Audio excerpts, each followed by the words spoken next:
अगर आप भी लेना चाहते हैं देश दुनिया की तमाम जानकारी तो आज ही सब्सक्राइब करें हमारे चैनल को। साथ ही नीचे दिए बेल आइकन को जरूर दबाएं ताकि हर अपडेट आप तक पहुंच सके। नमस्कार, साक्षी न्यूज नेटवर्क और आप सभी का स्वागत है।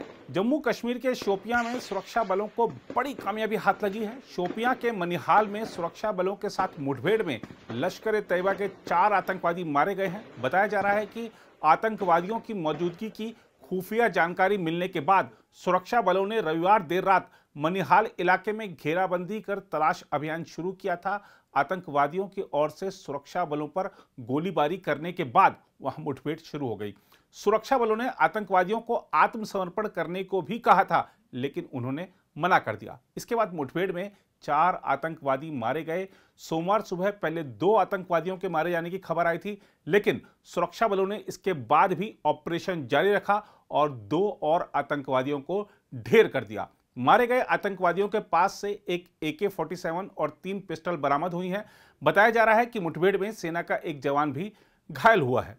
इस मुठभेड़ के बारे में जानकारी देते हुए कश्मीर पुलिस के IG विजय कुमार ने कहा कि शोपियां में मारे गए आतंकवादी लश्कर ए तैयबा से जुड़े हैं। IG विजय कुमार ने एक प्रेस कॉन्फ्रेंस को संबोधित करते हुए घाटी में आतंकवाद का हिस्सा बनने वाले युवाओं से अपील की कि वह आत्मसमर्पण कर दें। आइए देखते हैं कश्मीर पुलिस के IG विजय कुमार और सेना के अधिकारी इस मुठभेड़ के बारे में और क्या जानकारी दे रहे हैं। कल इवनिंग में शोपियान पुलिस को एक इत्तला मिली थी कि मनिहाल विलेज में 4 टेररिस्ट छिपे हुए हैं। आर्मी CRP पुलिस कॉर्डन डाली और हम लोग अपील किए। इनफैक्ट उसमें से एक टेररिस्ट के वाइफ को भी ले गए, हम लोग अपील करवाए। बाकी की फैमिली में अपील किए, लेकिन सरेंडर नहीं किया और उधर से अंदर से घर के अंदर से फायरिंग किया। फिर इनकाउंटर शुरू हो गया। इनकाउंटर में 4 टेररिस्ट मारे गए।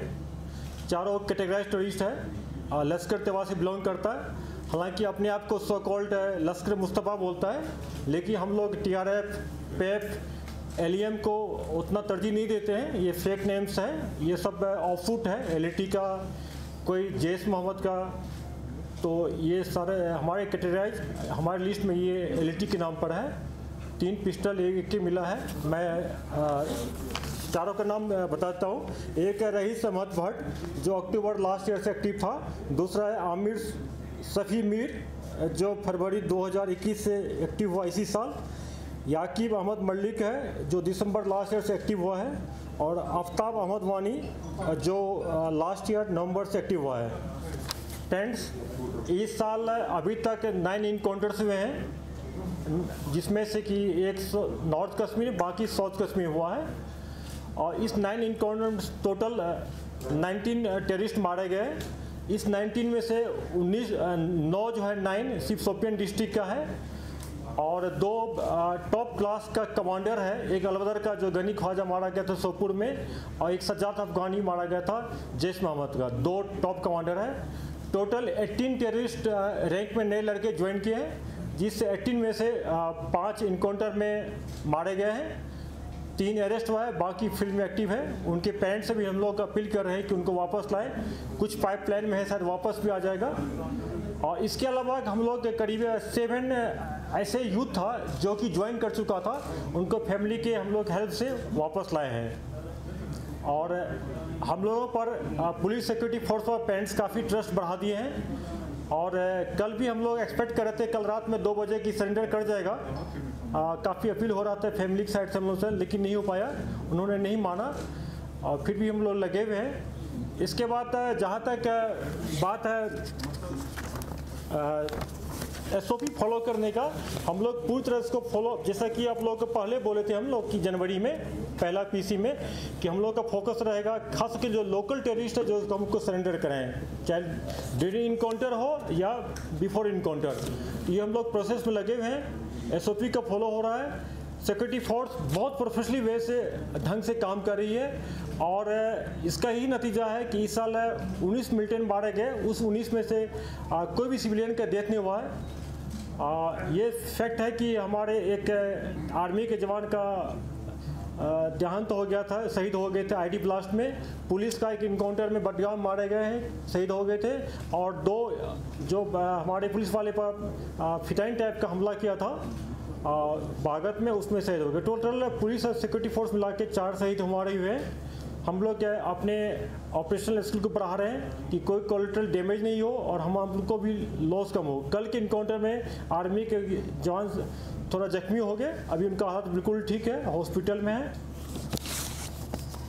जहाँ तक रेजिग्नेशन का बात है, पाकिस्तान अभी तक बाज नहीं आया है। अभी भी हम लोग 7 नए टेररिस्ट इंट्रोगेशन बात किए, उनसे पता चला कि पाकिस्तान से उन्होंने प्रूफ भी देखा है कि सोशल मीडिया पर किस ढंग से उसको इंस्टिगेट किया जा रहा है, रेडिकलाइज किया जा रहा है। दूसरी बात ड्रग्स है, ड्रग्स भी काफ़ी पाकिस्तान से है, हमारे लड़कों के हित को ख़राब किया जा रहा है। इससे मैं पेरेंट्स से अपील करता हूं कि अपने बच्चों को संभाल रखें, उनसे काउंसलिंग कराएंगे। अगर कोई बच्चा किसी का, अगर बेटा हो चाहे लड़कियां हो, अगर ड्रग्स लेती है, हमारे पुलिस का जो हॉस्पिटल है ड्रग्स डिटेंशन सेंटर, वहां जाए, उसको हम लोग पूरा हेल्प देंगे, करेंगे, उनको मिनिस्ट्री में लाएंगे। उसके अलावा मैं उन लड़कों से खास करके ज्वाइन कर लिया, उनसे अपील करता हूं कि 2 टाइप का, या तो आप पहले आ जाएं या इनकाउंटर में जब आपको मौका मिलता है तो उस टाइम ये आपको मौका दिया जाएगा सरेंडर करने के लिए, आप उसमें आ जाए, आपके साथ कुछ नहीं होगा, हम लोग आपको एक्सेप्ट करेंगे, कोई दिक्कत नहीं होगी।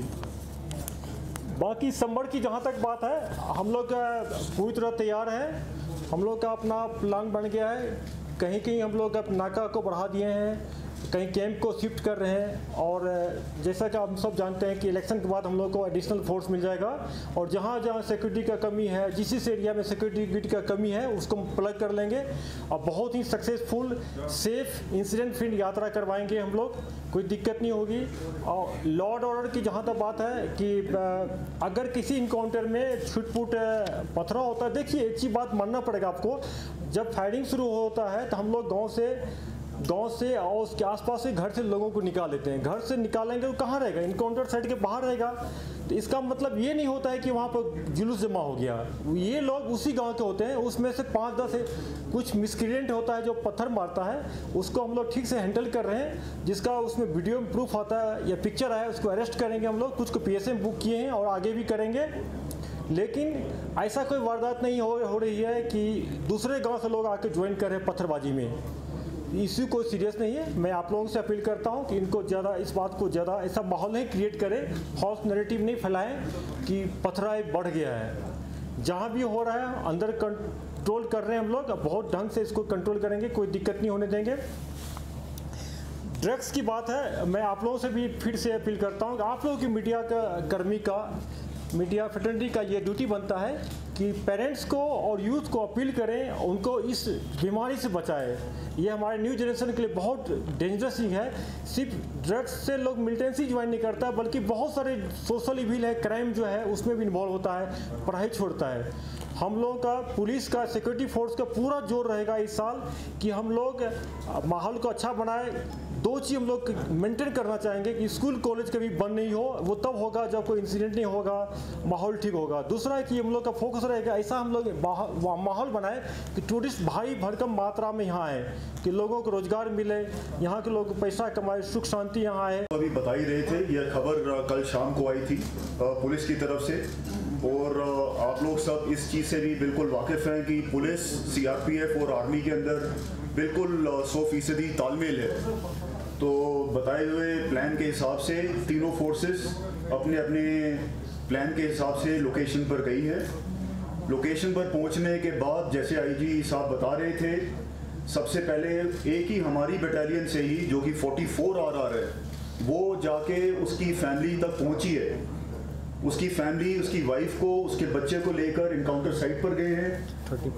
34 RR को उन्होंने उसको हैंड ओवर किया है, और 34 RR ने फिर इन लेडी को आगे बढ़कर पहले सरेंडर अपील कराई है।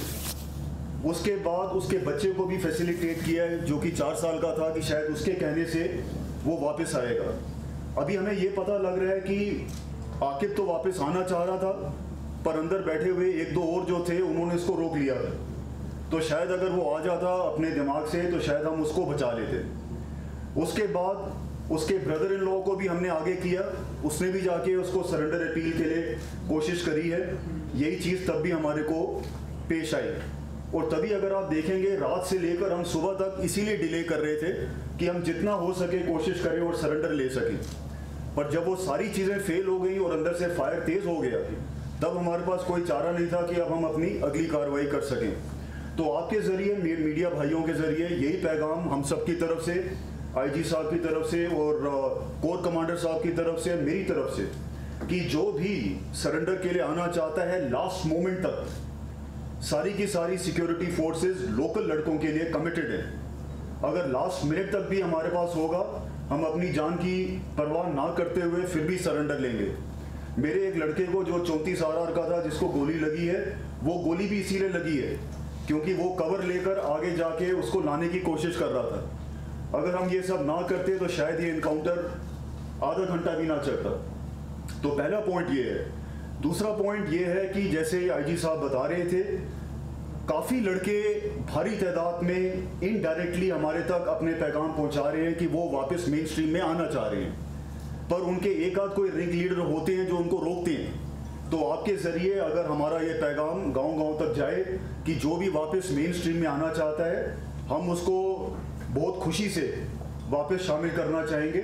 सारी सिक्योरिटी फोर्सेस उसके लिए भी कमिटेड है। लास्ट, मैं 34 RR, 2 सेक्टर RR, CRPF और JKP, जो कि बिल्कुल एलीट पुलिस फोर्स बन चुकी है, उन सबको कोर कमांडर साहब की तरफ से, मेरी तरफ से बहुत बहुत धन्यवाद कहना चाहूँगा, क्योंकि इतने प्रोफेशनल तरीके से जो आजकल ऑपरेशंस हो रही हैं, वो तब तक नहीं हो सकती जब तक टोटल समन्वय ना हो। Thank you.